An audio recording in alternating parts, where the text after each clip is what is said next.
우리는 본문에서 주님께서 맹인을 고치시는 이 사건을 우리가 깊이 있게 들여다볼 필요가 있습니다. 제자들이 주님께 이 사람이 맹인된 것이 누구의 죄니까? 라고 물었을 때 주님은 그의 죄나 또 그의 부모의 죄 때문이 아니라 그에게서 하나님이 하시는 일을 나타내고자 하심이다 라고 이렇게 말씀을 하셨습니다.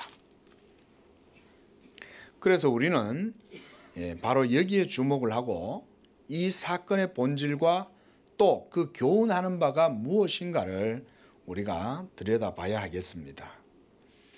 주님의 말씀처럼 하나님께서 이 맹인을 통해서 과연 어떤 일을 하려는 것이었을까요? 분명한 것은 우리가 모든 복음서의 사건들은 바로 그리스도께서 하나님의 보내신 자고 하나님의 아들이시라는 것을 증거하려 하는 것에 있다는 것을 알고 있습니다. 문제는 이 그리스도가 하나님의 아들이라고 하는 그 영광을 드러내 보일 때에 그것에 대한 유대인들의 반응입니다. 저자인 요한은 그것을 그래서 심도 있게 우리에게 보여주고 있습니다. 유대인들이 예수님의 영광과 신성과 능력을 보았을 때에 그들이 예수님을 대하는 바로 그 모습이 그들의 믿음의 실상인 거예요. 그들은 자신들의 믿음을 율법으로 포장하고 율법의 행위로 가식으로 위선으로 포장하였지만 그들의 믿음의 실상이 예수님을 대면했을 때에 다 드러나게 된 것이 또한 오늘 본문의 사건이라고 할 수가 있습니다. 여러분, 그리스도는 보이지 아니하시는 하나님의 본체의 형상이십니다. 그래서 그리스도를 보는 자는 하나님을 보는 자가 되고 그 그리스도를 영접하는 자는 곧 그를 보내신 하나님을 영접하게 되는 것입니다. 그러므로 보이지 아니하시는 하나님의 형상인 그리스도를 대한다는 것은 우리 죄인들에게 있어서는 매우 큰 의미를 가지는 사건이 되는 거예요. 그리스도를 만나는 것. 그리고 그를 어떻게 대하는가. 여기에서 우리가 이 본문에서 그것을 주목해야 됩니다. 그래서 그리스도를 만나는 이 사건을 저는 지난 시간에 하나님의 카이로스의 사건이다 이렇게 제가 설명을 드렸습니다. 오늘 이 맹인이 주님을 만나게 된 것도 바로 그 카이로스의 시간이 이루어지는 것입니다. 그곳에. 동시에 주님을 대적하고 배척하고 미워하고 있는 유대인들도 이 맹인과 동일한 카이로스의 시간 속에 그들도 서 있게 된 거예요. 그러나 반응은 틀려요. 서로가. 맹인은 주여 내가 믿고자 하나이다 라고 하는 반응이 있고 또 하나의 반응은 그가 안식일을 범하여 무슨 죄를 범하였는가 이러면서 트집을 잡으려고 하는 이 두 가지의 모습을 우리가 보고 있는 거예요. 예수님은 하나님에게서 오신 빛 그 자체입니다. 그런데 예수님은 육신을 입고 계시기 때문에 사람들이 예수님의 외적인 육신을 보고 거기에 모두 다 걸려 넘어지는 거예요. 그러나 하나님을 경외하고 하나님께 대한 믿음을 가지고 하나님의 나라를 바라보던 겸손한 사람들, 소망 가운데에서 하나님을 의지하는 사람들은 그리스도를 알아보는 거예요. 그래서 요한복음 1장 5절과 9절에서는 이 참빛이 사람의 생명이었지만 빛이 어둠에 비치되 어둠이 깨닫지 못했다고 말씀했습니다. 그러나 12절에서 이 빛을 영접하는 자, 곧 그 이름을 믿는 자들에게는 하나님의 자녀가 되는 권세를 주셨다 이렇게 말하는 거예요. 그러니까 오늘 본문에서 이 빛이신 예수님을 어떻게 대하는가, 이것을 우리가 주목해서 잘 봐야 되는 거예요. 그리고 그것은 우리에게도 교훈을 삼아야 되는 것입니다. 그래서 본문에서는 바로 이 빛을 영접하지 않는 자와 이 빛을 영접하는 자, 저는 이 두 부류로 볼 수 있다고 생각을 해요. 말씀드렸듯이 하나님께는 우연이 없습니다. 그리스도께서 지상에서 사역하시는 그 모든 사건들은 하나님께서 영원 전부터 작정하고 뜻하신 경륜이 이루어지는 바로 그 카이로스의 시간이 그리스도의 시간이었다는 거예요. 사람의 육신과 하나님의 영원한 신성의 말씀이 만나서, 그래서 말씀이 육신이 되어 우리 가운데 거하시는 바로 그 주님의 공생의 사건은 그 자체로 우주적인 시간이 된 거예요. 그렇잖아요. 영원한 말씀이신데 이 신적 본체이신 그리스도가 육신 가운데 자기의 영광을 드러내 보여주셨으니까 그 사건은 보통 사건이 아닌 거예요. 그런데 이것은 복된 소식이기도 하지만 죄인들에게는 하나님의 심판의 때가 임한 것과도 같은 거예요. 그래서 우리가 그리스도의 임재를 우리가 그래서 크라이시스한 시간이다, 위기의 시간이다 라고도 표현을 하는 거예요. 물론 이 표현이 신학자들 중에 신정통주의라는 사람들이 있어요. 그들이 주로 좀 사용하는 표현이긴 해도요, 우리에 맞게 저는 이 단어를 쓰면 된다고 생각합니다.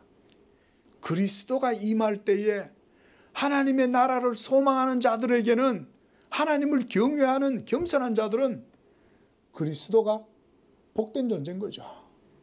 그런데 하나님 나라를 싫어하고 마음이 어둡고 마귀에게 속한 자들, 하나님을 마음으로 경외하지 않으면서 경외하는 척하면서 자기의 배와 자기의 명예와 자기의 영광만을 위해서 살아가는 위선과 가식 속에 있었던 유대인들, 오늘 본문에 나오는 이 바리새인들, 바로 이런 사람들에게 그리스도는 뭐죠?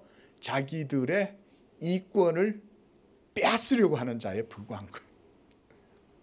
그러니까 바로 그들에게는 예수 그리스도를 통해서 하나님의 공의로운 심판이 이루어지는 사건이 바로 이 본문의 사건이라고 할 수 있어요.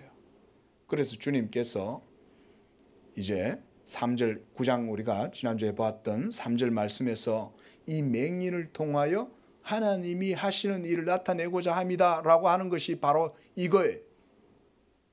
하나님은 이 맹인을 통해서 빛 없이 어둠 속에 있으면서도 자기들의 눈은 밝고 사물을 잘 판단하고 인식하고, 그래서 자기들은 지혜롭다고 생각하는 자들의 모든 교만함과 지혜로움을 이것을 통해서 하나님이 꺾으시려고 하신다 이거예요. 그게 바로 하나님이 하시는 일을 이 맹인을 통해서 드러내신다는 것입니다. 오늘 이 말씀이 여러분들의 신앙에도 저는 교훈이 되실 수 있기를 바라요. 우리 속에도 온전한 믿음이 없고, 그래서 그 믿음으로 인해서 헛된 믿음이 우리 속에 자리하고 있다면 그것은요 결국 나중에 무엇으로 드러나냐면 가식과 위선으로 드러나게 돼요.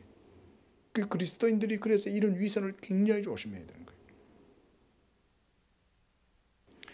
하나님의 아들 그리스도의 모든 사역은 우리가 하나님 아버지와의 동일한 가운데에서 일치를 이루시는 그런 것들이므로 우리가 작은 사건 하나조차 우리가 그냥 넘길 것이 없다는 것을 우리가 복음서를 읽을 때 유념을 해야 됩니다. 그저 우연하게 되는 것 같은데 우연이 아닌 거예요.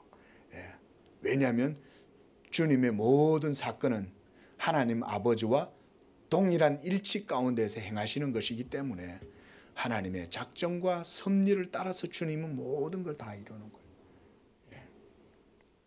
당연히 이 맹인이 맹인으로 태어나게 된 것도 그를 통해서 하나님의 하시는 일을 나타내려고 하는 것이므로, 그래서 우리가 이 맹인을 통해서 하나님이 어떻게 자기의 일을 드러내시는가를 우리가 봐야 되는 것은 당연하죠.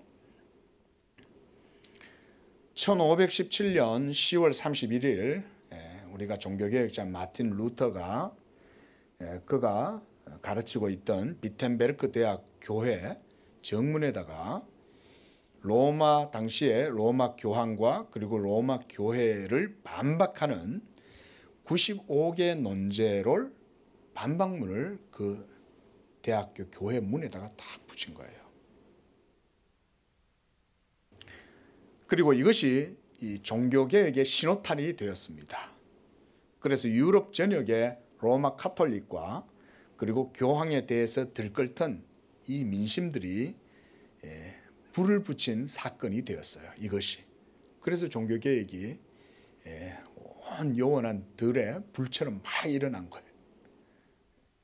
그로부터 시작된 로마 교회의 반발로 개신교인들은 당시에 지배하고 있던 이 로마 교황 그리고 주교들이 지배하던 모든 곳에서 엄청나게 핍박을 받고 파문을 당하거나 사회에서 추방을 당하거나 심지어 잔혹하게 죽임을 당하는 일들이 끊이지 않았습니다.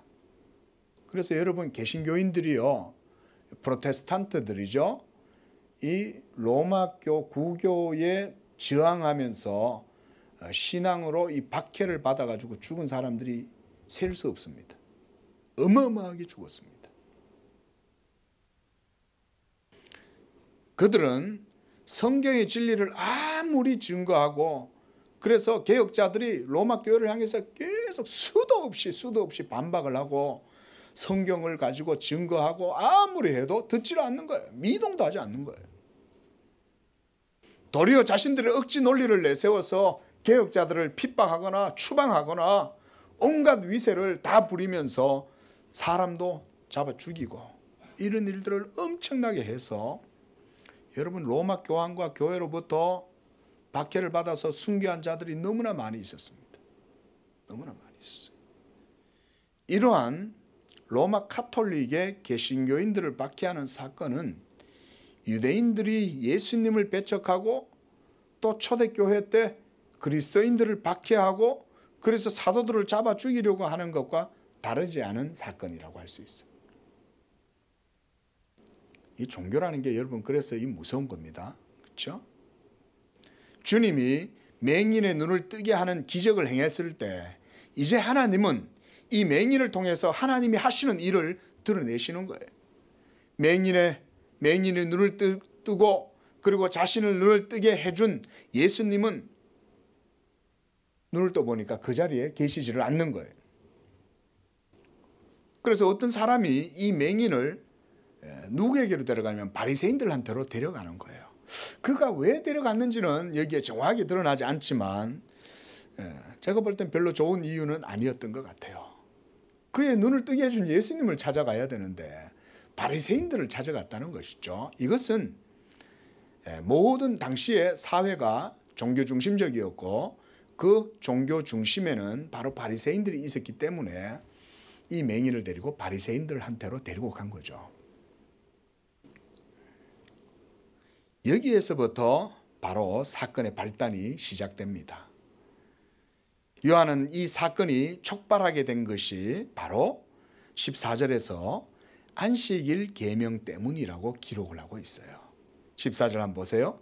예수께서 진흙을 이겨 눈을 뜨게 하신 날은 안식일이라. 왜 요한이 이걸 기록해 놨을까요? 이 안식일 때문에 문제가 촉발됐다, 그 얘기인 거예요. 왜 안식일이 문제가 되었냐? 우리가 생각해 보면 되겠죠. 자, 보겠습니다. 즉 안식일에 진흙을 이어서 사람의 눈에 바르고 그래서 그 사람의 눈을 뜨게 한 것이 유대인들이 예수님을 트집 잡을 수 있는 일이 된 거예요. 한마디로 안식일에 뭐 했다는 거예요? 예? 일했다는 거죠. 그렇죠? 사람의 눈에다가 진흙을 이기고 벌써 일하잖아요. 그리고 이 진흙을 가지고 사람의 눈에 바르고 이런 행위 자체도 안식일에 하면 안 된다는 거예요. 그래서 요한은요 15절에 뭐라고 적어놨어요? 그러므로, 이 원인 접속사죠. 그러므로 안식일에 예수님이 이런 일을 했기 때문에 바리새인들은 맹인되었던 사람을 소환해서 조사를 하게 된 거예요. 그리고 그가 어떻게 보게 되었는지를 물었다라고 하는데, 이것은 그가 눈을 뜨게 된 이 초유의 이 기적이 하나님의 전능하신 능력과 영광이 드러난 사건이라는 것을 그들이 주목한 게 아니라 도리어 누가 이 사람의 눈을 뜨게 하면서 안식일 계명을 범하였는가 하는 혐의점을 찾는데 주안점을 두었다는 거예요.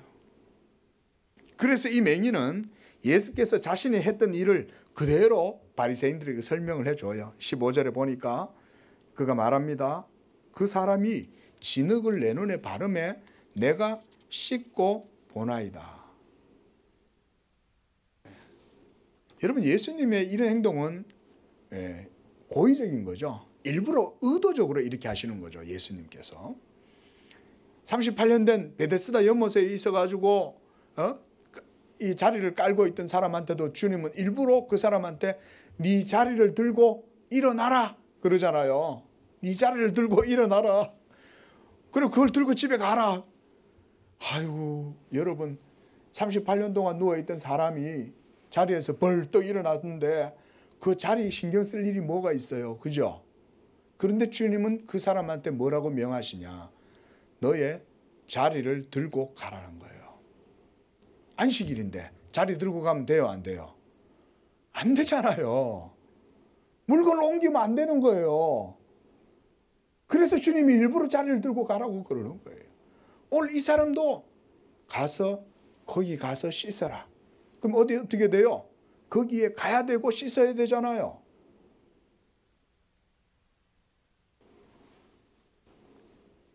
그래서 이 사람이 진흙을 내 눈에 바르매 내가 씻고 보나이다. 이 바리새인들이 말해요. 이 사람이 안식일을 지키지 아니하니 하나님께로부터 온 자가 아니다. 물론 어떤 바리새인들은요, 본문에 보면 이 기적의 원인과 능력이 하나님이 아니라면 할 수 없다고 인정을 합니다. 그렇죠?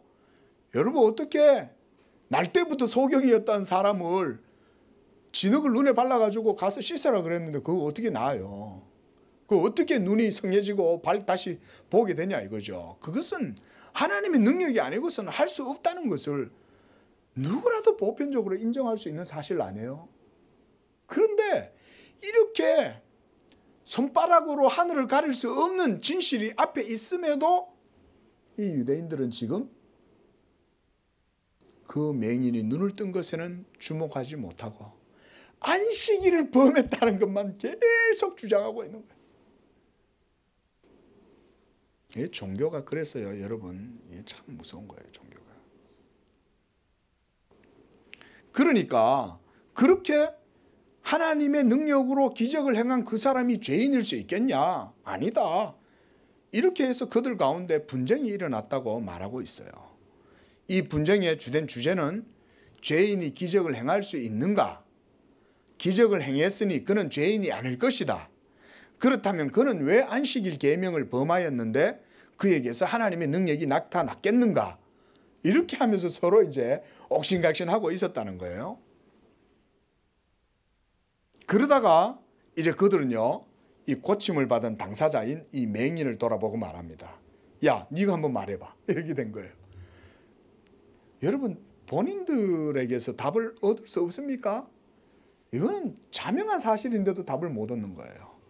그러니까 이제는 그 맹인한테 묻는 거죠. 그래서 그 사람이 너의 눈을 뜨게 했으니 너는 그를 누구라고 하는가? 너 그 사람 어떤 사람이라고 생각해? 한번 대답해봐.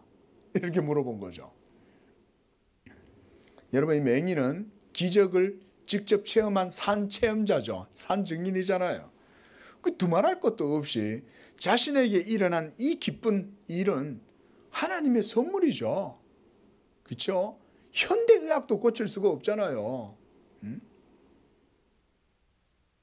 그런데 이게 하나님의 은총이 아니라면 불가능한데, 그러니까 그는 스스럼 없이 대답을 하는 거예요.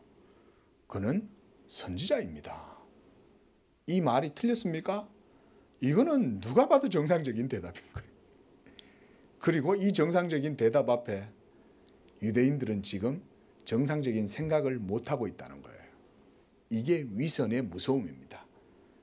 그래서 예수님은 유대인들을 독사의 자식들이라고 그러는 거예요. 회칠한 무덤들아, 이렇게 말하는 거예요.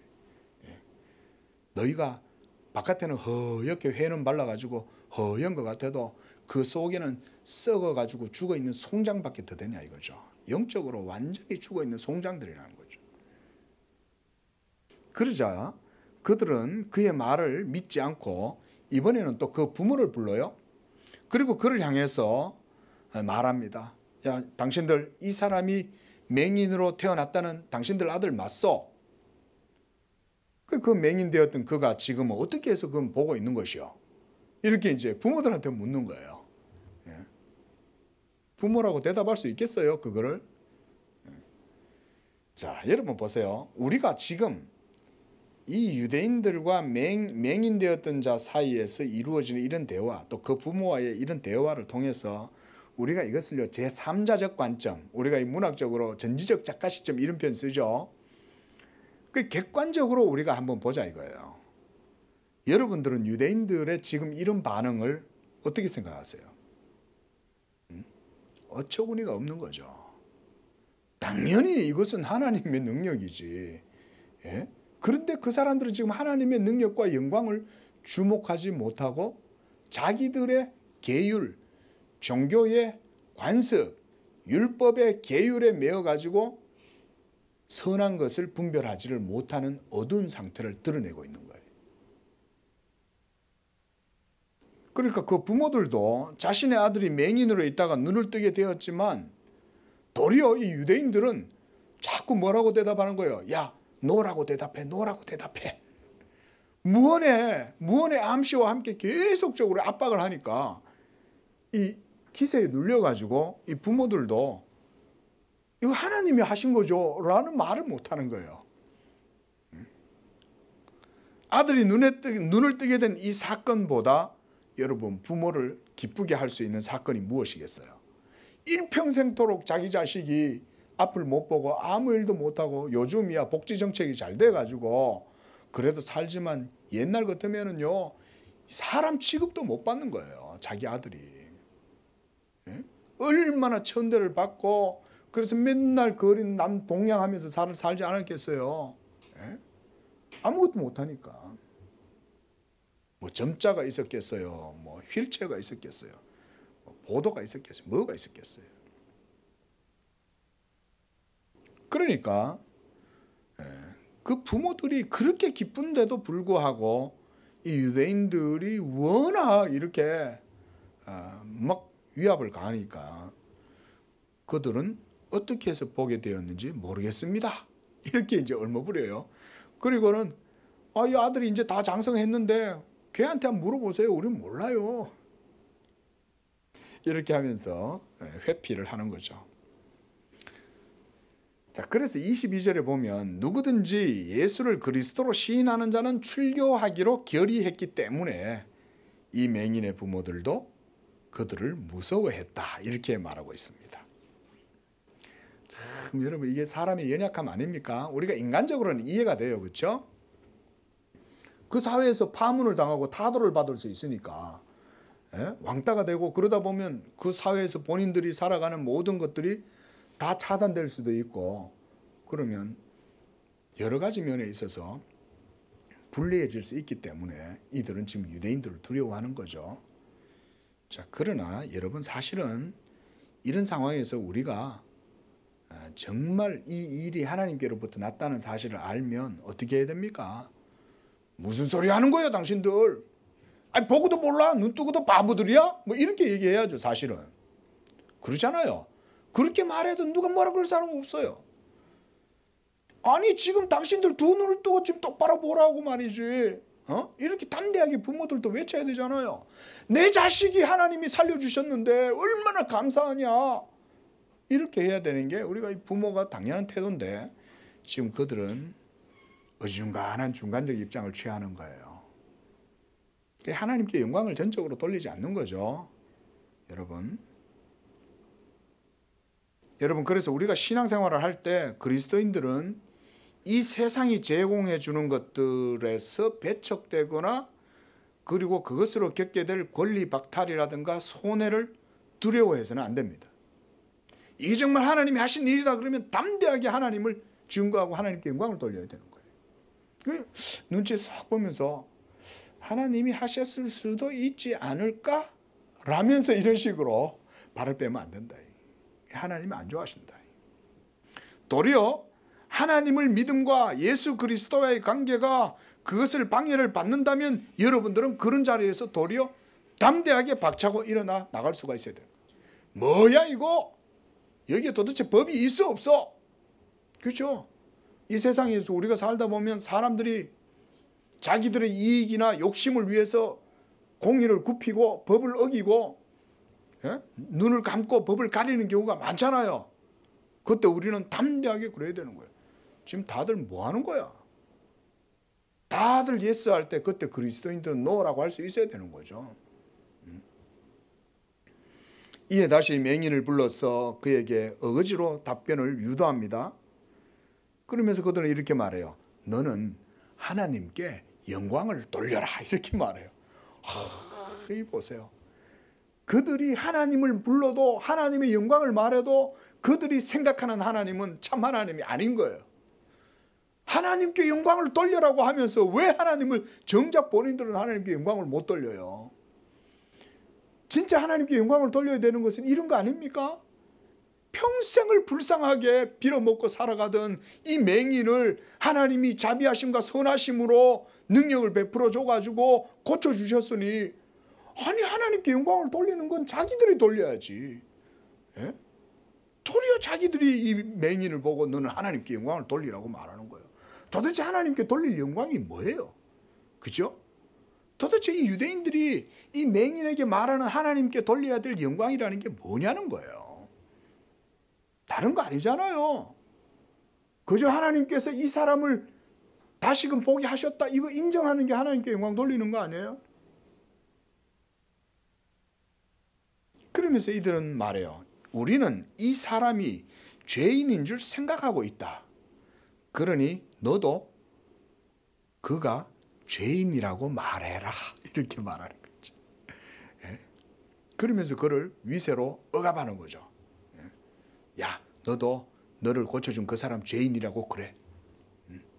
그러면 이제 이 사람이 죄인이다 라고 유대인들과 이제 이렇게 유대인들하고 타협을 하면 그때부터 유대인들은 어떤 농간을 부릴까요? 하나님이 이 사람 눈을 뜨게 했다는 사실 자체부터 모두 다 차단할 거예요. 그렇죠? 사실은 이 사람 눈을 뜬 게 아니고 원래는 정상적인 시력을 가지고 있는 사람이었는데 지금까지 빌어먹으려고 일부러 봉사인 척한 거야. 그런데 예수가 와가지고 안식일을 범해가지고 보게 했다는 식으로 이렇게 해가지고 지금 거짓말을 치는 거야. 아마 이런 식으로 분명히 농간을 부렸을 거예요. 여론을 조작하는 거죠. 근데 이 사람은 그럴 수 없죠. 자신의 눈을 뜨게 한 이 신적인 능력과 기적의 사건을 이 사람은 누구도 결코 부인할 수 없는 거예요. 이 사람만큼은. 자신의 인생에 새로운 생명의 빛을 준 사건이므로 그는 유대인들에게 동조하지 않고 자신이 보게 되었다는 것이 진실이기 때문에 그가 이렇게 말해요. 그가 죄인인지는 내가 모르겠으나 다만 내가 한 가지 분명한 거는 내가 지금 보고 있다는 사실입니다. 이렇게 말하는 거죠. 그러자 유대인들은 다시 그가 본 일에 대해서 다시 집요하게 추궁을 하는 거예요. 그래, 그가 너에게 뭘 한 거야? 네 눈을 어떻게 뜨게 했냐? 라고 다시 또 물어보는 거예요. 자, 아까 다 얘기했잖아요. 그러니까 이 맹인이 다시 말해요. 내가 지금까지 다 말했잖아요. 그랬는데도 어찌 듣지 않고 다시 또 들으려고 합니까? 당신들도 그의 제자가 되려고 그러십니까? 라고 이렇게 물어보는 거예요. 여러분, 참 이런 정말 이 말도 안 되는 상황이 사실은 우리 인생들의 실제적인 모습이라는 거 아십니까? 다른 예를 들어서요. 진화론자들이 그래요. 진화론자들이 어느 날 실제로 방송에서 나온 거예요. 한 여성 진화론 학자가 이 진화론 연구를 하다가 공룡의 뼈를 발견하고 그 공룡의 뼈 속에서 티슈를 발견한 거예요. 티슈가 뭐냐면 생체 조직인 거예요. 아니 100만 년 전에 없어지고 말라가지고 완전히 소실되어져야 할 그 생체 조직이 공룡의 뼈 속에서 발견이 된 거예요. 그래서 이 여성학자는 만에 하나 천에 하나 우연히 이럴 수 있으니까 또 다른 공룡의 뼈들을 다 잘라가지고 확인을 해본 거예요. 그런데 다른 공룡의 뼈들 속에도 살아있는 생체 조직이 발견이 된 거예요. 학계가 놀랄 뿐만 아니라 매스미디어까지 다 뒤집어진 거예요. 어떻게 100만 년 전에 있었던 백악기에 있었던 그런 공룡의 뼈에서 어떻게 이게 아직도 생체 조직이 살아있냐 이거예요. 그래가지고요 믿을 수 없다고 다들 나온 거예요. 믿을 수 없다. 그래가지고는 이 여성학자가 그 연구팀을 이끄는 리더한테 이걸 보고하는 것을 주저한 거예요. 왜? 이걸 보고했다가는 엄청난 파장이 일어날 것을 알기 때문에. 무엇보다 이것은 절대로 진화론 진영에서는 받아들일 수 없는 사실이기 때문에 이걸 어떻게 해야 될까 여자가 한참 고민을 하는 거예요. 그러다가 어쩔 수 없잖아요. 결국은 자기들 팀의 리더한테 그걸 보고를 한 거예요. 뒤집어진 거 야단난 거예요. 너 저사 똑바로 했어? 너 만에 하나 이상하게 옆에서 바베큐 해 먹다가 고기가 걸러 튄 거 아니야? 이런 식으로 못 믿는 거예요. 팩트를 보고도 믿지 못하니까 나중에는 뭐라고 말하는지 알아요? 있을 수 없는 일인데 이해할 수가 없다. 이러고 끝내는 거예요.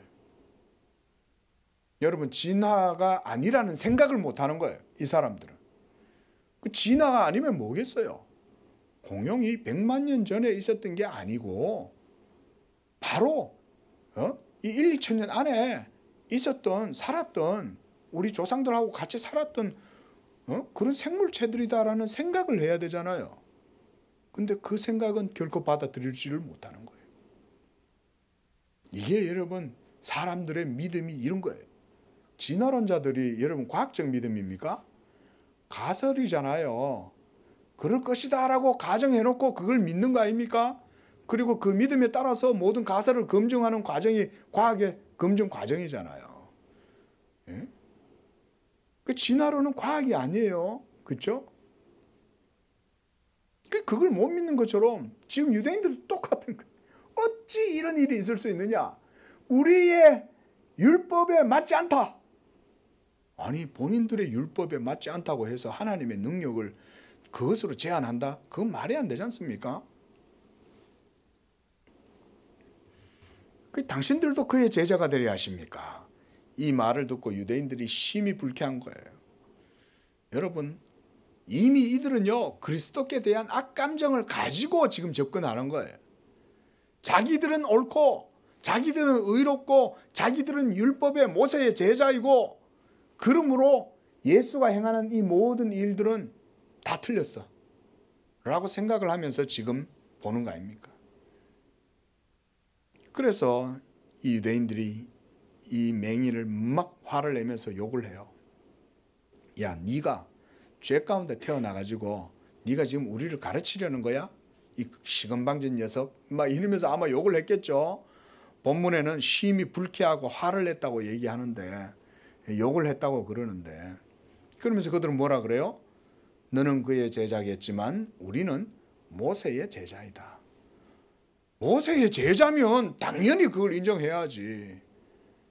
모세가 광야에서 하나님의 기적을 베풀 때에 그 모든 능력과 기적이 원천이 하나님 아닙니까? 만나를 내리시고 메추라기를 먹이시고 생수가 반석에서 나게 하시고 하늘에는 구름이 사막의 그 태양볕 아래에서 그들을 막아주고 하나님께서 모든 것들을 다 지켜주고 보호해 주신 게 모세 아니에요. 그런데 그들은 지금 그 하나님을 잃어버리고 있는 거예요. 이런 유대인들을 보고 맹인이 급기야 이상하다 이 생각을 한 거예요. 맞잖아요. 이상하다.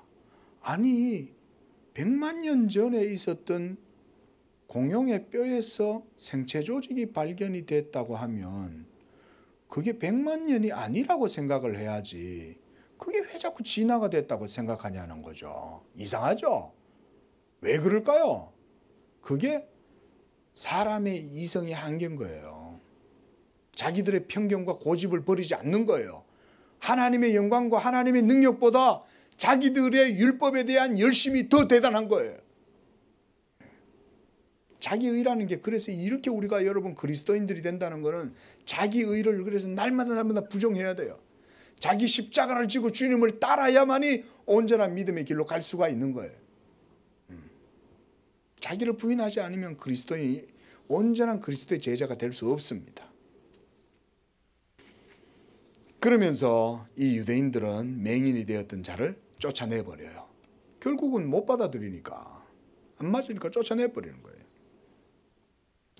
여러분, 여기서요, 이 사람을 유대인들이 쫓아냈다고 하는 것은요, 일종의 출교와 같은 겁니다. 왜냐하면 자기들을 안 따르고 이 그리스도가 선지자다라고 생각을 하니까 이 사람들이 회의를 해갖고 저 맹인 출교해야 돼, 이래가 자기들끼리 모여 작당을 해갖고 출교시켜버린 거예요.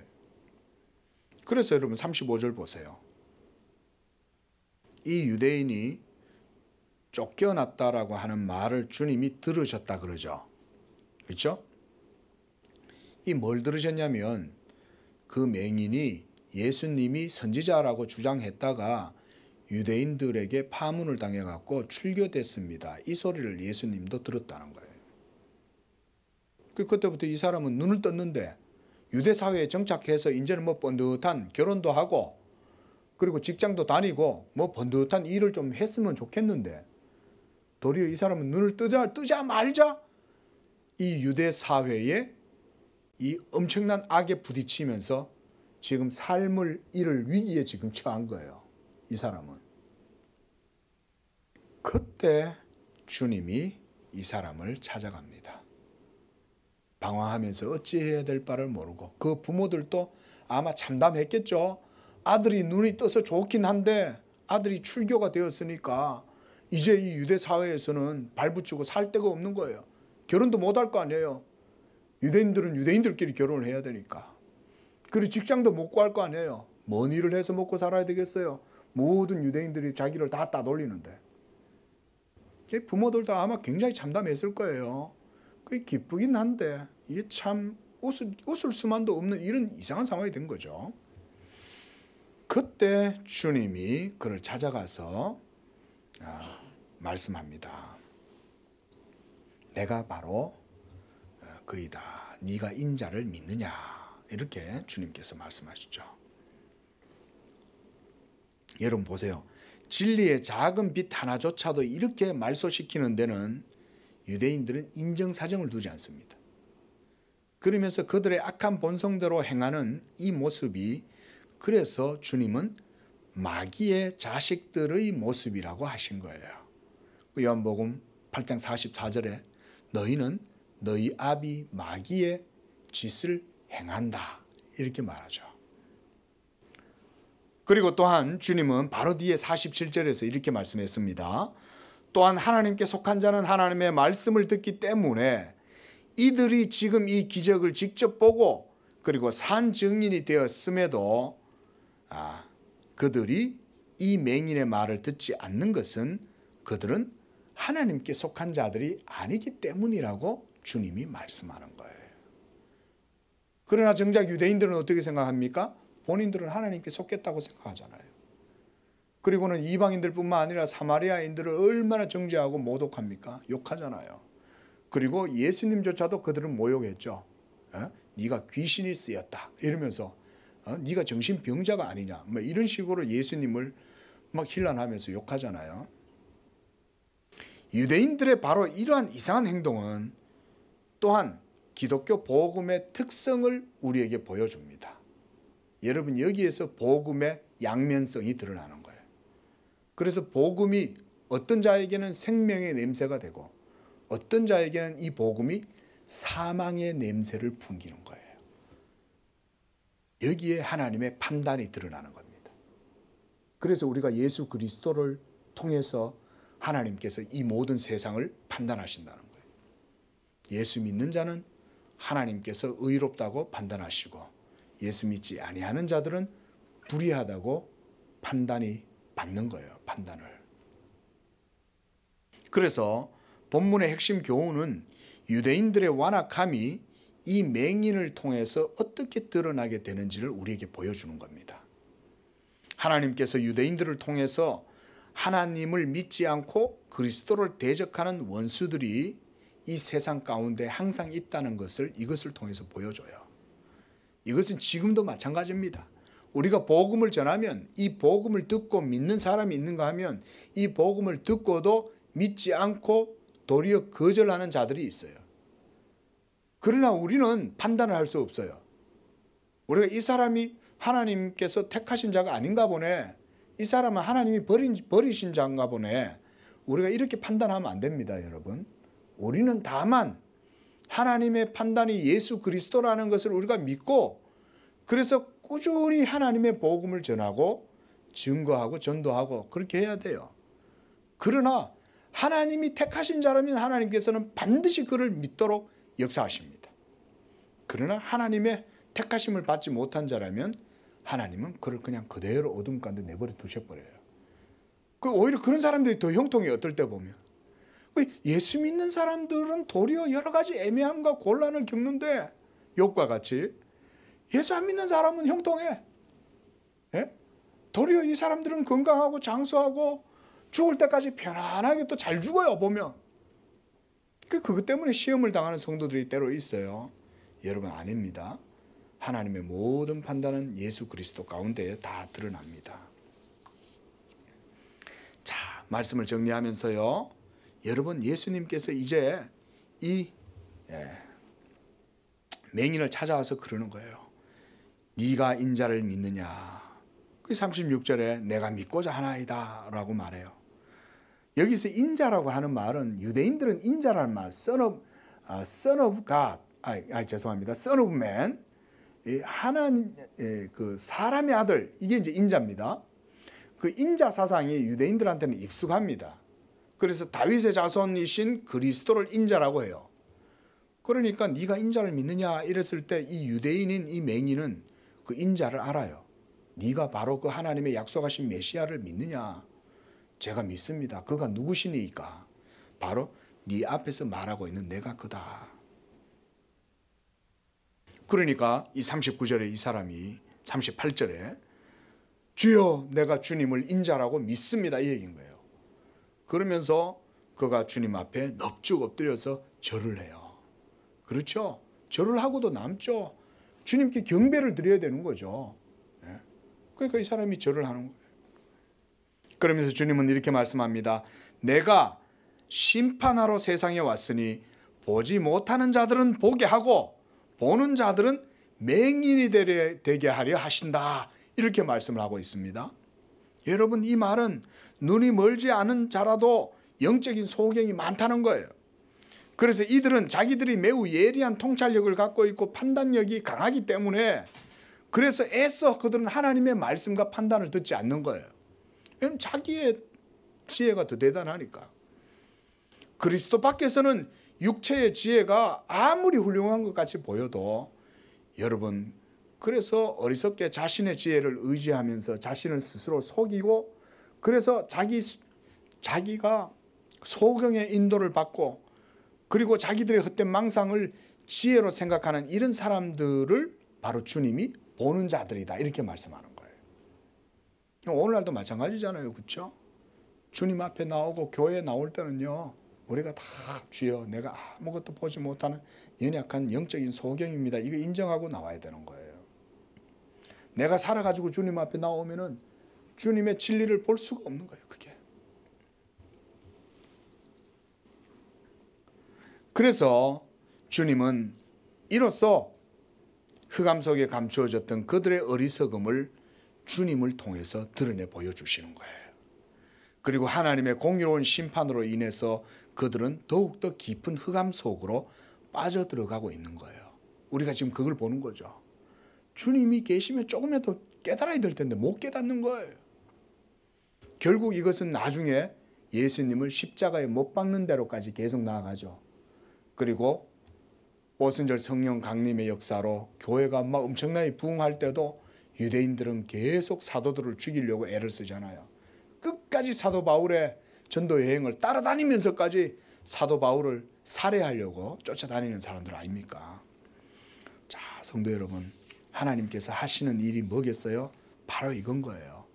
보는 자들로 하여금 보지 못하게 하고 보지 못하는 자들로 하여금 보게 하시는 것. 그것을 통해서 예수의 빛을 하나님께서 드러내서 이 세상의 흑암 가운데 있는 자들의 교만함, 완고함을 판단하시고 겸손하고 나약하고 보지 못하는 맹인과 같은 우리들에게 빛을 비추셔서 빛으로 밝혀주시기 위해서, 이것이 바로 하나님의 하시는 일인 것입니다. 기도하겠습니다.